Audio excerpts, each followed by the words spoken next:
everybody, welcome to a special Toy Tunes review. We haven't done this in a very long time, probably about 2 years. But I just felt that I wanted to be able to review this because it is sort of figure related, because I've collected a lot of Power Ranger figures in our 3 years plus that we've been collecting. But as you know, Netflix put out a brand new special of the Mighty Morphin Power Rangers Once and Always. And I definitely, like, as soon as I got started this morning, I wanted to take some time to watch it. And I did. I was very pleased. I was kind of worried that they were, I'm not sure if Saban was the studio that was making it, but I know that David Yost, who plays the Blue Ranger in the series, was trying to work on this for the last couple of years. He was trying to bring this out. It didn't even have a title at that point in time. So I'm going to review the Power Rangers, Mighty Morphin Power Rangers Once and Always. It will have some spoilers. So what I'm going to do is I'm going to go ahead and give my review first without giving anything away. And then after that, I'm going to signal you guys. So if you guys haven't seen it yet, stop here. Go watch it, come back, and then we'll go over the spoilers and much more in depth. So, obviously, this comes to us with a very heavy heart for those that watched, because we all know that Jason David Frank had passed away last summer.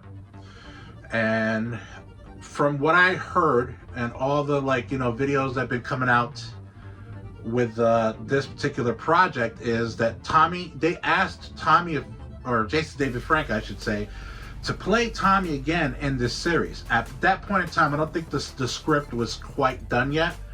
They were working on it, but he didn't.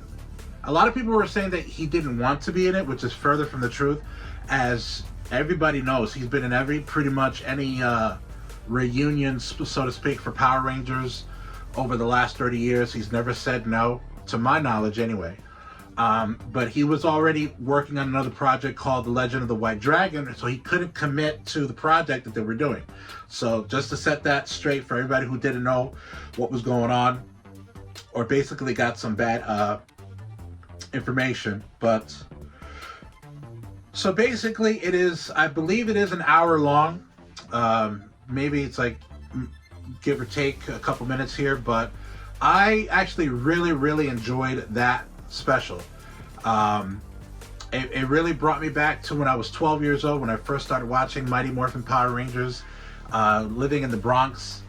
And I gotta say, I mean, there were some issues that I had with it, because if you're a big fan and you know Power Rangers from front to back,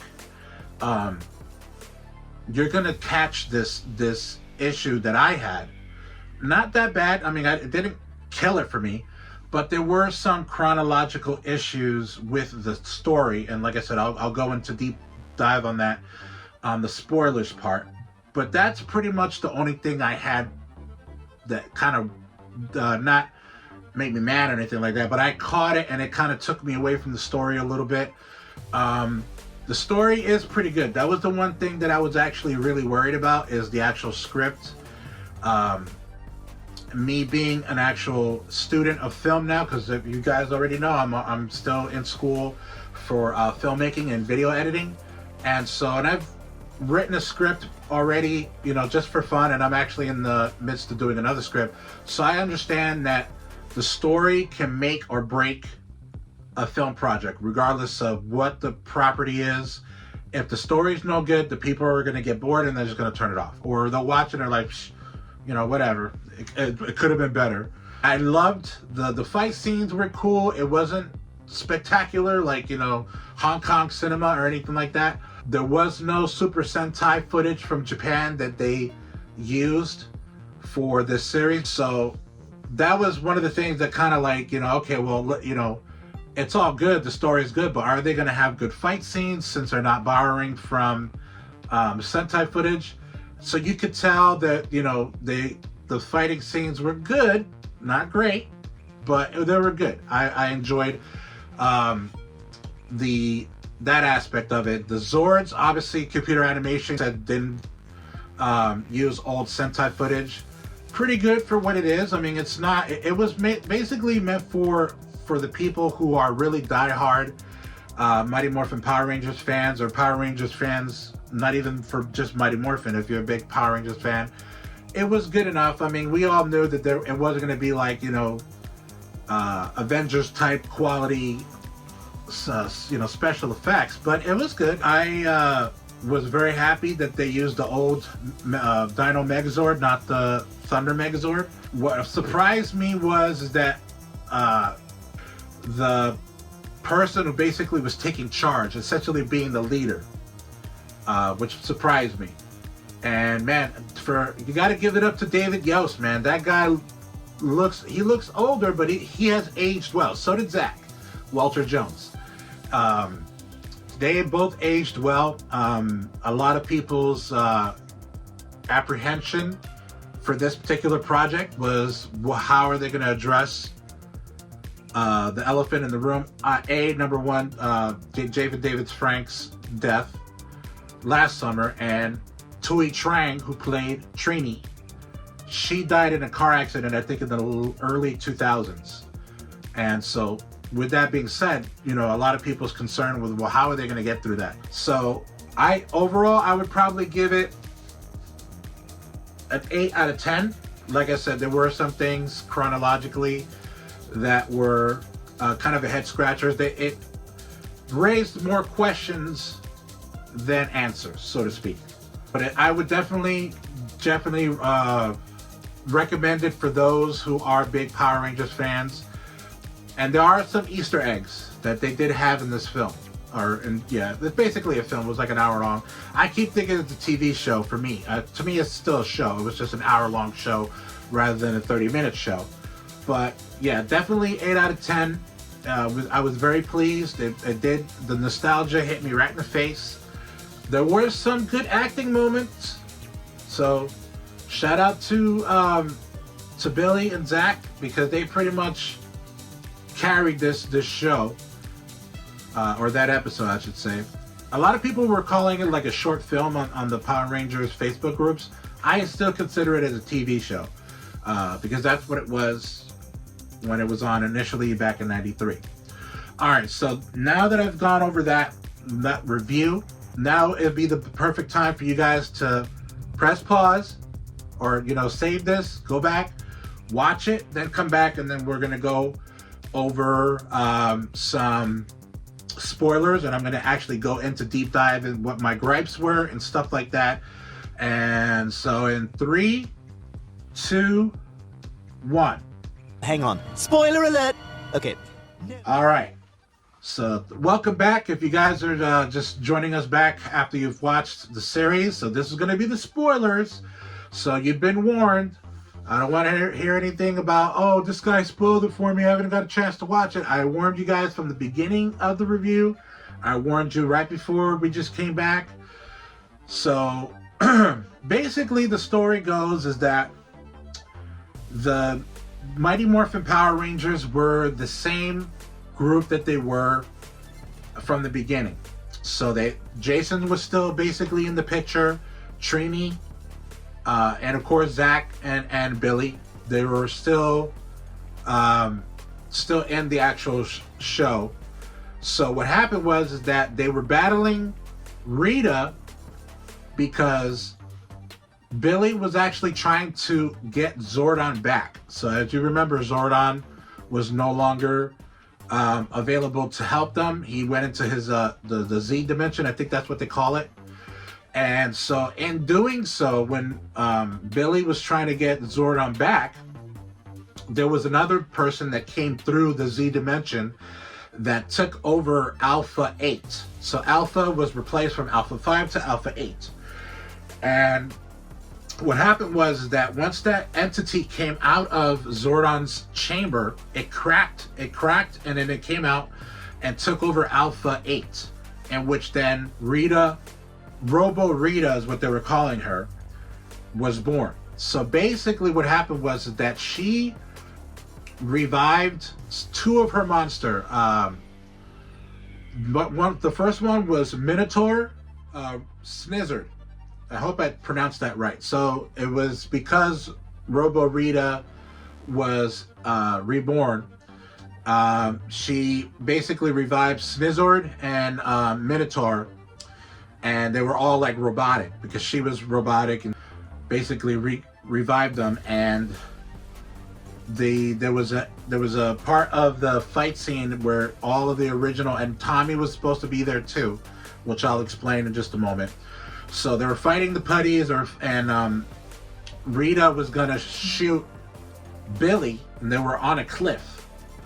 She was gonna shoot Billy with like a really intense ray from her scepter, and Trini jumped in front of Billy, and she took the shot, and basically she died. So in this area, because obviously they've all grown up by this time, they were still the Mighty Morphin Power Rangers, which again, I'm going to go over the gripes that I had chronologically, why this didn't make sense. But essentially that's what happened. Trini had passed away, all right? And then in the midst of the Power Rangers kind of dealing with like, oh my God, what just happened? Trini died.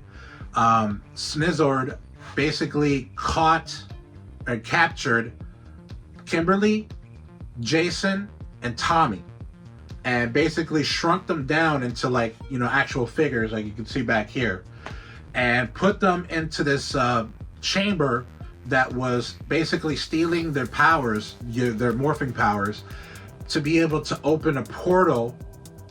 And I'll go over why they were trying to open a portal in just a minute. So before I get back to the issue of the chronological issue that I had, the Billy and Zach basically go to Trini's house, and they're arguing with each other as to how they're going to handle telling Min, which is Trini's daughter, what happened to their mother.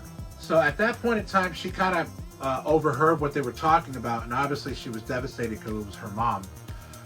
And there was a picture of her mom on this mantle, and there was this kind of like this oak box. You open it up, you'll find Trini's morpher.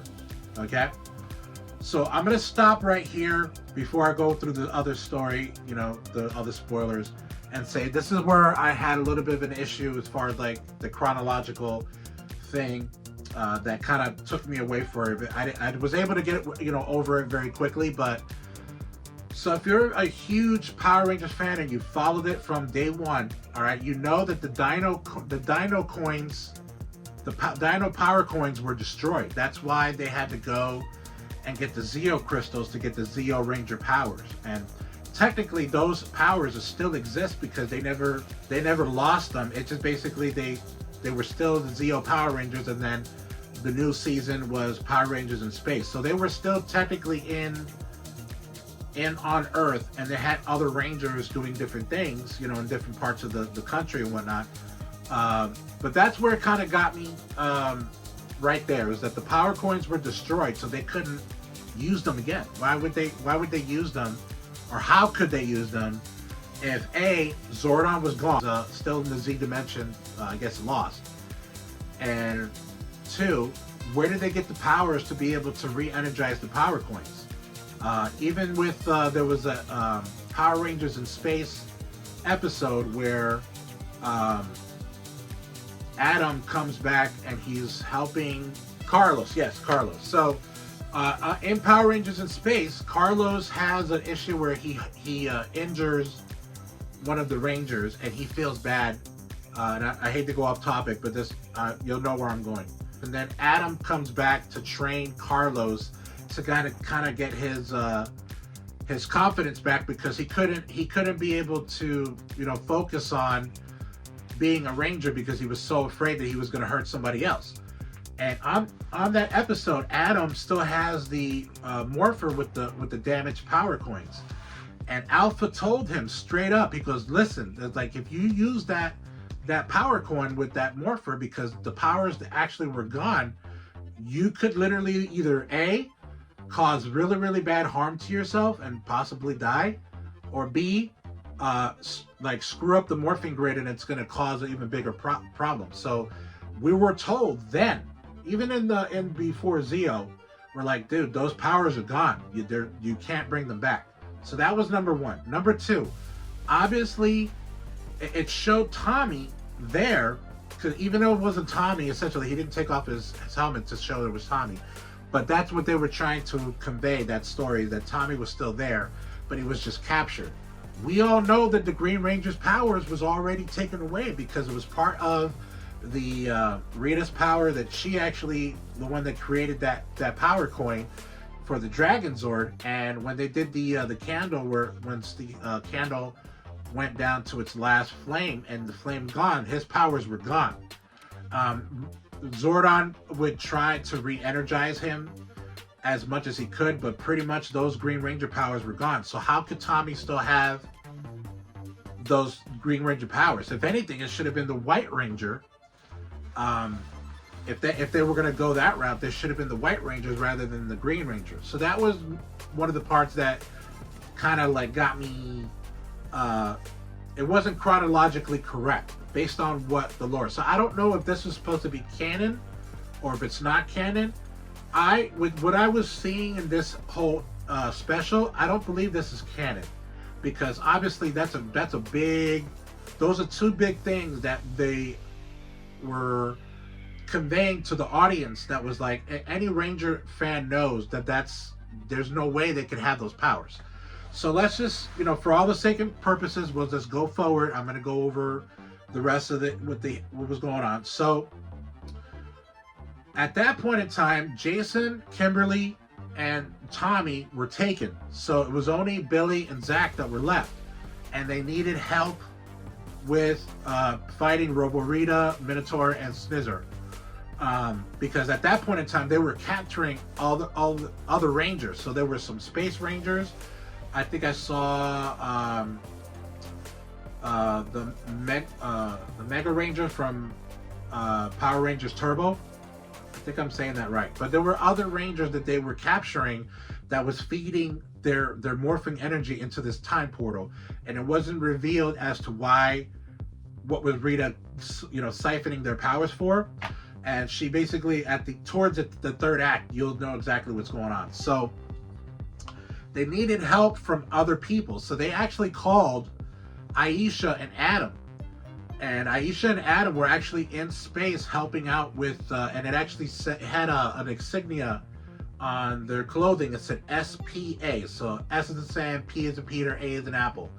Which, the only thing that I can kind of think of, they were part of the SPD, but it was another branch of the SPD where now they actually go in space, and they were helping out, I think they were helping out another planet, but they couldn't help because it would take them like a few days for them to get there. And the putties were going all over the world, wreaking havoc, not even just in Angel Grove, but in other countries and everything like that. So they needed some help.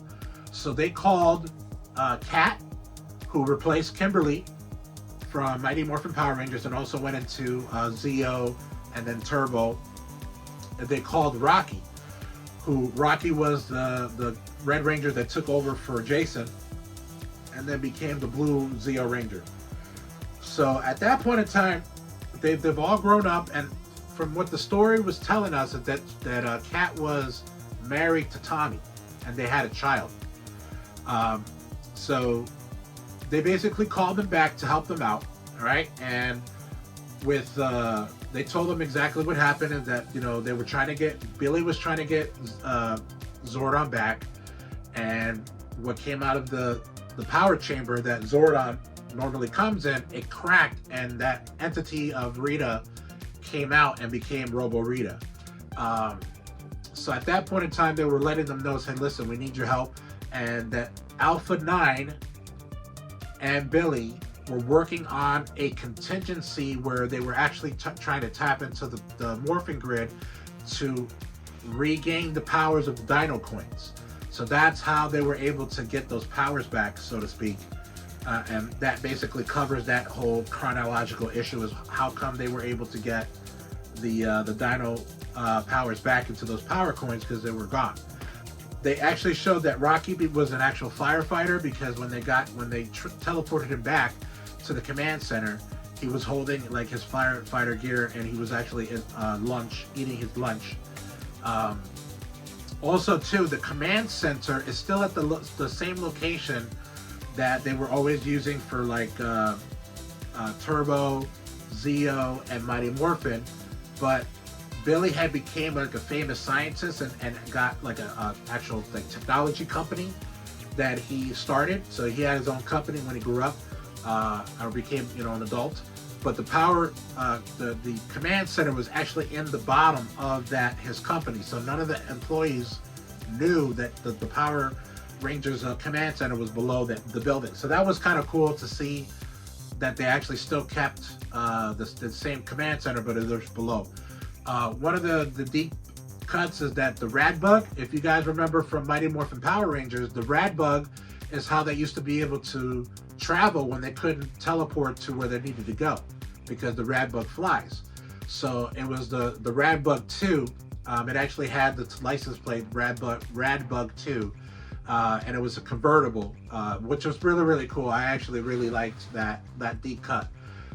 So basically, they were going to different parts of the world to try to stop the putties from wreaking havoc. And at that point in time, the monsters were trying to get a hold of Rocky, Kat, Zach, and Billy to siphon their powers as well.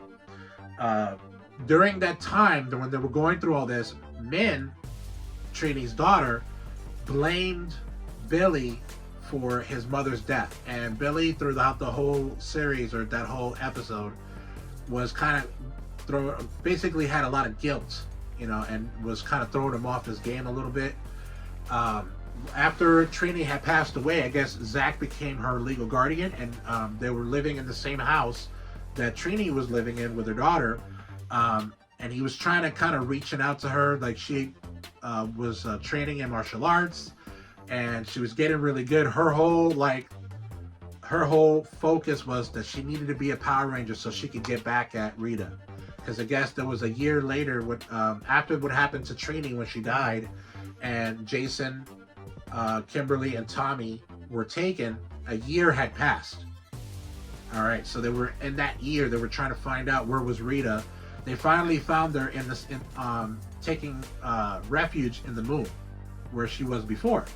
So Billy and Nim were having issues, and Walter was having an issue trying to kind of parent her, because technically he's not her real dad. And for anyone who's grown up in like a single parent home where like one of their parents had passed away, or if they were adopted, you know, you have a chip on your shoulder, like, dude, you're not my real dad, you're not my real mom. So I could understand her mindset, but she was actually trying to become a ranger, because when she opened up the box and she saw her mom's morpher, she took it and tried to take on the monsters and the putties by herself. There was a scene where they were attacking people at the juice bar, Ernie's old juice bar, and she was there as well because they captured her. She tried to morph, but with the Morphin grid, you have to be pure of heart, you have to be selfless, and her motivation was just strictly revenge. So that's why the morpher wasn't helping her. It wasn't doing anything. So during the whole episode, she was having some issues trying to be able to help and be a part of the team, but have a selfless act and be a true person, to be able to, for the Morphin Grip to accept her. So at that point in time, they go through the episode, and they finally go through the final showdown. And what was actually pretty cool is that they, while the putties and the monsters were wreaking havoc, they destroyed a sign. It was a billboard that had Bulk and Skull sandwiches. So I guess Bulk and Skull had a company that they created where they would serve sandwiches, sort of the sandwiches that Ernie used to, you know, make them when they were hanging out at the juice bar. So basically, they go out through the whole episode, and they finally find out. So they created these things where you could go invisible, because every time that they were morphed, Minotaur had a way of tracking them because of their powers. So everywhere they went, they knew exactly where they were at, so they really couldn't get away with them.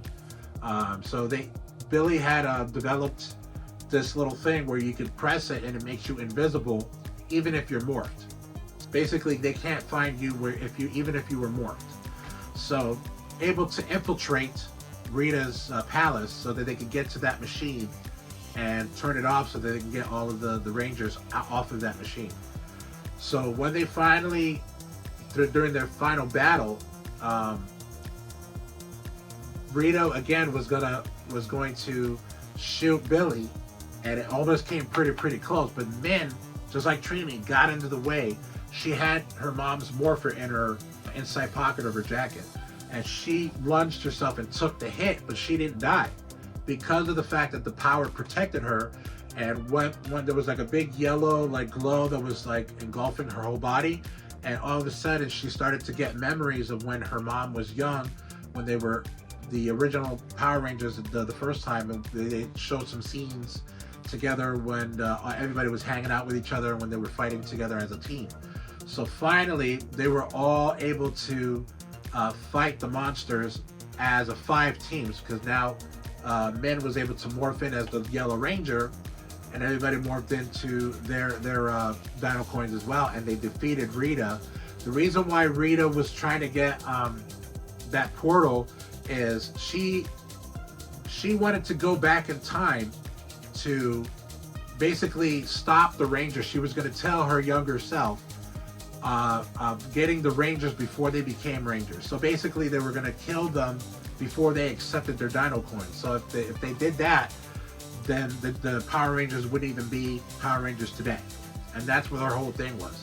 So they were able to defeat Rita, and they were able to stop the Minotaur and Snizzard. They destroyed them through the Megazord. So Snizzard was destroyed via the old Dino Megazord, which that battle took place in the moon.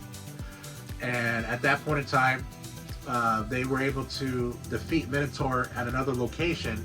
And so that basically how they were able to defeat them, is they were able to kind of seek and destroy them both in 2 locations. Billy pretty much was the whole leader through the whole episode, because he was the one that was pretty much taking charge. But I really liked it. I enjoyed it. I'm probably going to watch it again tonight. But if you guys like the video, I might start doing a lot more of these reviews again, probably for our Patreon, because we still have our Patreon page. And there's going to be a link in our bio of where you can actually be a part of the Patreon if you want to help us out, so that we'll be able to bring more content for you. But that does it for this Toy Tunes edition. We haven't done one in a very long time. Be sure to like and subscribe, and also comment on any of our video submissions on YouTube, Twitter, Instagram, and Facebook. And then follow us on TikTok, and also follow us on Twitch. We are also on Twitch. Also on this video, comment on what's your favorite part of the special Once and Always. Did they give you that nostalgia feeling? What were your gripes? If you liked it, if you didn't like it, let me know. But thank you so very much, and keep on cruising. Talk to you later.